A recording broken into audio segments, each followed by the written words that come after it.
Let it flow like river now. Hands on. Саламатсыздарбы, урматтуу менин каналымда көрүүчүлөрүм. Сиздерди каналын көргөнгө өтө кубанычтамын. Азыр Сирияда кайра дагы бир кагылышуу болуп атат. Негизи ушу Аджалан тынчтыкка чакырып курдтарды Түркия менен болуп аткан согуш токтоду эле. Курдтар Иран жана Орусия тарабынан каржыланган деп айтылат бир кездерде. Мисалы үчүн ушу сириялык курдтар болсо түзмө-түз Америка Штаттары менен каржыланган деп айтылып атат. Азыр курдтар өзүнүн согуш аракеттерин токтотту. Бирок ошо Орусия суранды эле Сирия мамлекетинин жаңы башчысынан Аль-Джуланиден да Мохаммед Аш-Шарадан бизге ошо Латакия менен Тартустагы аскердик базаны калтырып бергиле деп. Биз ушул базалардан өзүбүздүн ишибизди алып баралы деп.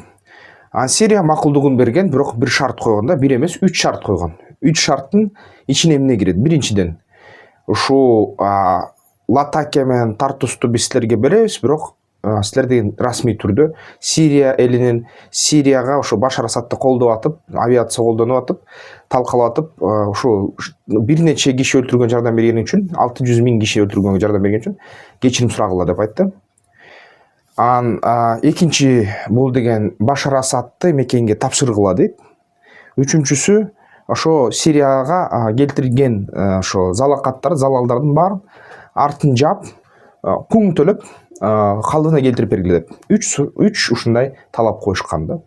Эми Орусия мамлекети акчаны бере алат. Жалпы сурагандардын акчасы 2 миллиарддан 4 миллиардка чейин болгон деп эсептелет доллар. Аны Орусия бере алмак. Албетте ушу кечирим да сурамак да. Мисалы Азербайжандан кечирим сурашты, бирок аябай бир кызыктай сурашты, түзмө-түз кылбай. Бирок Асадты бере албайт да. Анткени Асадты берсе, Асад эгер Түркиянын колуна өтүп кетсе, негизи Сирия ушу сот кылат, сот кылып туруп Түркиянын атайын күчтөрүнүн колуна берет деп эсептелинет. Алар болсо ушу аяктан НАТОнун базасын алып барып инжирликтен андан кошумча маалыматтарды сурап, адамдарды, паролдорду, явкаларды, атайын ушу жашыруун маалыматты чыгарып алып, Орусия мамлекетине аябай чоң зыян алып келдирүүчү. Ошо акырында асып өлтүрөт эле да Сирияда. Ошон үчүн булар Асадты бергиси келген жок. Андан сырткардагы Асад ошо өлкөдөн 120дан ашык 125 миллиард деп айтышат доллар чыгарып кеткен Сириядан. Албетте ал акчаны чыгарып кеткенде, ал акчанын бир кескин бөлүгү ошо Орусиянын банктарына которулган деп айтылат да.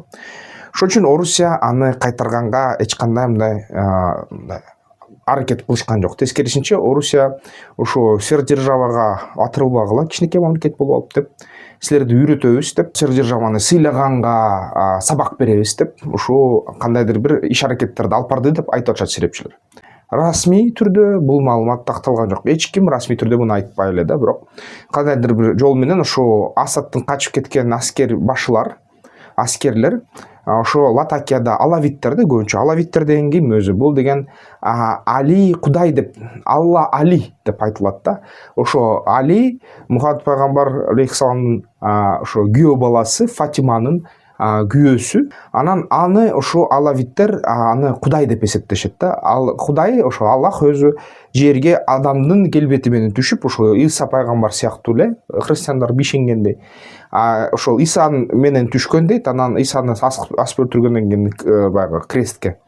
Ошо кийин кайра ошо Али аркылуу келген дейт, пайгамбар аркылуу келген дешпейт, Али аркылуу келген дешет. Анан Алинин аркасы менен Кудай болуп келген. Анан Алинин, мисалы үчүн, Алини өлтүргөн адамды булар айтышат да, ошо өзү да мындай сыйлашат да, анткени пайгамбар деп сыйлашат, анткени бул деген Кудайдын буйругу менен ошол Алини кайра асманга кайтарган деп эсептешет да.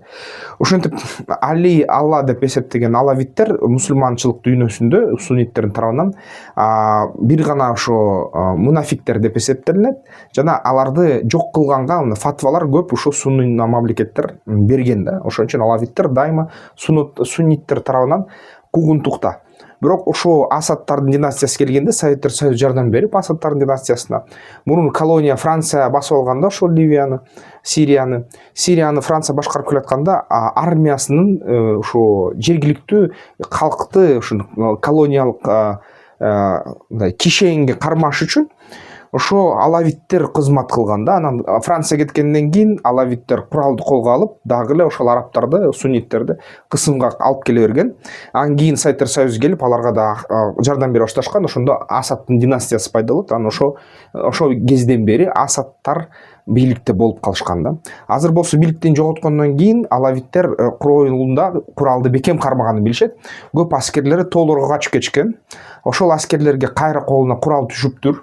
Анан Сириянын азыркы ошо бийлиги айтты алавиттерге куралдарды түшүргүлө, куралыңарды тапшыргыла, ошо тынчтыкка өткүлө, же болбосо кырыласыңар деп. Ким ошо эгерде куралын таштабаса кырылат деп. Куралын таштамак эмес, булар куралды топтой башташты. Кайдан ким билет, эч ким билбейт. Кайсы бир булактардан тасталып баары билет, сону эле жазып атышат, серепчилер талкуулап атышат, бирок түз далил жок да. Эч кылса ошо курал алып туруп, булар кайра ошо Ас-Шаранын аскерине кол салышты да. Кол салып туруп, ошо Ас-Шаранын аскерлери бир четинен бир сыйра баарын өлтүрүп чыгышкан да. Ошо үй бүлөсүлү менен кошо эмелерди. Мурунку Асадтын кол астында иштеген зөөкүр баш алгычтарды. Анан ошол баш алгычтардын үй бүлөлөрү кайра өч алгасы бар. Алар деген ошондо каршы чыгып, Ас-Шаранын өкмөтүнө жана ошо акырындап кайра ушундай каршылык көрсөтүп башташты куралданган. Анан албетте ошо каршылык көрсөткөн адамдар келип туруп эң биринчи ошо жергиликтүү милицияны, ошо жергиликтүү сунниттердин, ошо Ас-Шаранын милициясын жок кылды. 147 кишидей жок кылды деп. Ошо жергиликтүү калкты айтты, бизге аскер болгула, курал алгыла, аттангыла, биз деген азыр ошо Ас-Шарага каршы кайра согуш көтөрүлүш чыгарабыз десе, көп үй бүлөлөр аларды укпай койду, алардын айтканы боюнча куралды колго кармай койду. Ошол үчүн алар балдары, кыздары менен бүт жаш карысын бүт баарын кырып салышты да. Ушинтип 500дөй кишини ошо 3-үндө, 4-үндө, 5-инде, 6-сында, 8-инде мартында ошондой өлтүрүшкөндөр бар дейт маалыматтар. Анан аларга каршы ошо күч топтолуп Сирияныкы келип туруп, ошо жакынкы эле ошо 7-синде кол салышты. 7-синде, 8-инде марттын. Анан 9-унда дагы бул нерсе уланып атат, 10-уна чейин азыр болуп атат да. Анан кол салып туруп, алар ошо көтөрүлүштү кысышты дейт да. Көтөрүлүштү жокко чыгарышты. Өлтүрүштү ошо аскерлерди, куралчандарды. Бирок ошо куралчандардын кескин бир бөлүгү куралдарын таштап, жарандык кийимди кийип алып, тоолорго кайра качып кетишти дейт да. Тоого качып кеткенден кийин ошо азыркы Сирия расмий бийлиги, жаңы бийлиги, Ас-Шаранын кишилери, ошо Шам мамлекетинин башчылары айтып атат, биз деген кайра мамлекетибизге көзөмөлдү кайтарышыбыз керек дейт. Куралчандардын аркасынан айдап жатып, алар көптөрүн ушундай суракка алып, кээ бирлерин атайында кээ бир иш-чараларды көргүп, ошол иш-чаралар цивилизацияланган дүйнөгө жакпай калды. Анын сырткары дагы ошо мисалы үчүн Латынина да өзүн айтып атат, орустардын мисалы үчүн либералдар деп эсептелинген, бирок империясын колдогон адамдар бар. Орусия империя болот, Орусия дайыма сакталыш керек, Орусия дүйнө жүзүндө номер 1 болуш керек деген адамдар бар. Ошол айтып атат, баягы геноцид кылып атат дейт. Жаңы Сириянын өкмөтү байкуш алавиттерди этникалык тазалоолорду геноцид кылып жатат деп азыр чыгарып башташты да ошондой. Түшүнүктүү эме баягы саясат, дезинформация, бири-бирин ошо аябай чоң кызыкчылыктар, ушундай нерсе болуп атат. Бирок Сирияга кайра тынчтык орнобой койду. Кайра эле Сирияны тынчтык орнотуш үчүн ушул колониалдык кездерде европалыктар бул жерде көп начар иштер жасап коюшкан. Элдерди аралаштырып коюшкан, эрлерди мындай европалык кандайдыр бир көз караш менен чыгараларды линейка менен тартып коюшкан. Бул жерде андай нерсе иштей албайт да, чыгара линейка менен тартса болбойт. Бул жерде ар бир элди, ар бир урууну өзгөчө бөлүп туруп, өзгөчө бир мамлекетке тыгып салыш керек болчу, бирок европалыктарга ал кызыктар эмес болчу. Ошон үчүн ушундай жаңы жаңжалдар, жаңы ушу кичинекей элдер, ар кайсы диний агымдар, ар кайсы топтор, кызыкчылык топтор бири-бири менен кагылышы уланып атат. Сирияда тынчсыздык мындай айтканда да. Анан албетте Сирия элине тынчтык каалайм. Ушул жерден ушун бүт ушул маселелер жокко чыксын, эли сабаты көтөрүлсүн, эли жаңы ушундай илимий коом түзсүн. Жана ошо бүт баягы согушка үндөгөн адамдарды жакшыбы, жаманбы, кайсы жолдор менен болсо дагы тынчытсын да. Ошондой, андай эмесе ушул QR-код менен бизнес курска жазылсаңар болот. Каналды колдоп койсоңуздар болот. Ой пикириңерди жазгыла комментарийлерге, эмки видеолордон көрүшкөнчө. тактикалык федерациясынын мүчөсүлүгүнө киргиле, страйкбол ойногула. Ден соолукка жакшы. Money flow like river now. Hands on paper make us proud. Dreams we chase beyond the clouds.